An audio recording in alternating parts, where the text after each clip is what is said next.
ಇಡೀ ನಮ್ಮ ಭಾರತ ದೇಶನಲ್ಲಿರೋ ಎಲ್ಲ ಭಕ್ತಾದಿಗಳಿಗೆ ನಮಸ್ಕಾರ.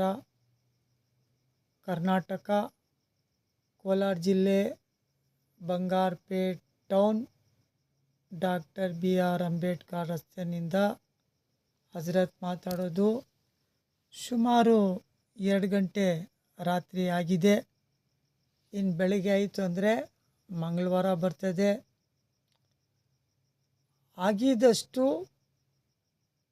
ಮೋಡ ಜಾಸ್ತಿ ಇದೆ. ಸುಮಾರು ಜಾಗನಲ್ಲಿ ಮಳೆ ವಾತಾವರಣ ಇದೆ.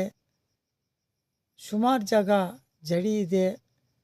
ಅದರಿಂದ ಪ್ರೆಗ್ನೆಂಟ್ ಇರೋ ಹೆಣ್ಮಕ್ಳಿಗೆ, ಹೆರಿಗೆ ಆಗಿರೋ ಹೆಣ್ಮಕ್ಳಿಗೆ ಎಷ್ಟು ಜೋಪಾಲಾಗಿ ನೋಡ್ತೀರೋ ನಮ್ಮ ಭಾರತ ದೇಶ ಸಂಪತ್ತು ಗಟ್ಟಿ ಮಾಡಿದಂಗಿರ್ತದೆ. ಅದರಲ್ಲಿ ಎರಡನೇ ಮಾತಿಲ್ಲ. ಕರ್ನಾಟಕನಲ್ಲಿ ಅತಿ ಹೆಚ್ಚಿಗೆ ನ್ಯೂಸ್ನಲ್ಲಿ ಬರ್ತಾ ಇದೆ. ನಮ್ಮ ಫೋನ್ ಮುಖಾಂತರ ಸುಮಾರು ಜನ ಫೋನಲ್ಲಿ ಮಾತಾಡ್ತಾ ಇದ್ದಾರೆ. ಇದು ಹಾರ್ಟ್ ಪ್ರಾಬ್ಲಮ್ ಬರ್ತಾ ಇದೆ. ಅದರಿಂದ ದಯವಿಟ್ಟು ಆಗಿದ್ದಷ್ಟು ಎಣ್ಣೆ ಪದಾರ್ಥ ತಿನ್ನೋದು ಸ್ವಲ್ಪ ಎಷ್ಟು ಅವಶ್ಯಕತೆ ಇದೆ ಅಷ್ಟು ತಗೊಳ್ಳಿ. ಅತಿ ಹೆಚ್ಚಿಗೆ ಎಣ್ಣೆ ಪದಾರ್ಥನಿಂದ ತೊಂದರೆ ಆಗ್ತದೆ. ಅದು ನನ್ನ ಅನಿಸಿಕೆ. ಮತ್ತು ಅತಿ ಹೆಚ್ಚಿಗೆ ಟೀ ಕುಡಿಯೋದ್ರಿಂದನೂ ತೊಂದರೆ ಆಗ್ತದೆ. ಅದು ನನ್ನ ಅನಿಸಿಕೆ. ನಾನು ಯಾರಿಗೆ ವಿರೋಧಿ ಇಲ್ಲ.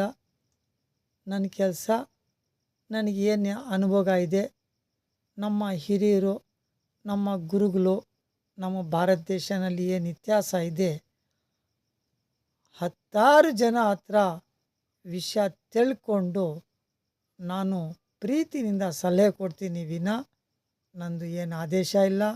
ನಾನು ಯಾರಿಗೆ ವಿರೋಧಿ ಇಲ್ಲ.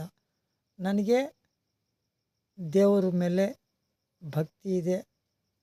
ಆ ಒಂದು ಭಕ್ತಿನಿಂದ, ಪ್ರೀತಿನಿಂದ ಎಲ್ಲ ಪ್ರಜಾಜನಗಳಿಗೆ ನಾನು ವಿಷಯ ತಿಳಿಸ್ತೀನಿ. ನನಗೆ ಗೊತ್ತಿರೋ ಅಷ್ಟು ಮಟ್ಟಕ್ಕೆ. ಅಹಂಕಾರ, ದುರಾಸೆ, ಆಸೆ ಬೇಡ. ನಾನು ಅನ್ನೋದು ಬೇಡ. ನಾವು ಅಂದರೆ ನಮ್ಮ ಗುರುಗಳು, ನಮ್ಮ ಹಿರಿಯರ ಮಾರ್ಗದರ್ಶನದಲ್ಲಿ ನನಗೆ ಎಷ್ಟು ಮಟ್ಟಕ್ಕೆ ಅನುಭವ ಇದೆ ಅಷ್ಟು ಮಟ್ಟಕ್ಕೆ ನಾನು ಮಾತಾಡ್ತೀನಿ.